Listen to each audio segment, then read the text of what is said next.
اعوذ باللہ من الشیطان الرجیم، بسم اللہ الرحمن الرحیم۔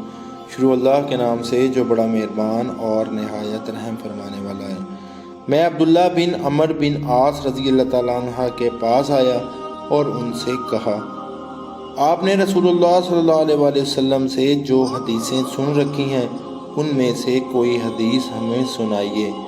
تو انہوں نے ایک لکھا ہوا ورق ہمارے آگے بڑھا دیا اور کہا، یہ وہ کاغذ ہے جسے رسول اللہ صلی اللہ علیہ وآلہ وسلم نے ہمیں لکھ کر دیا ہے۔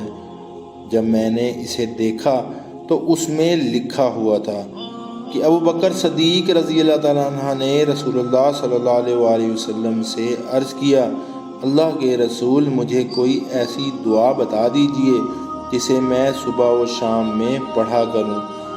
آپ صلی اللہ علیہ وآلہ وسلم نے فرمایا، ابو بکر یہ دعا پڑھا کرو، اللہم فاطر السماوات والارض عالم الغیب والشہادۃ لا الہ الا انت رب کل شیء وملائکہ اعوذ بک من شر النفس ومن شر الشیطان وشرکہ وان اقترف علی نفسی سوءا او اجرہ الی مسلم۔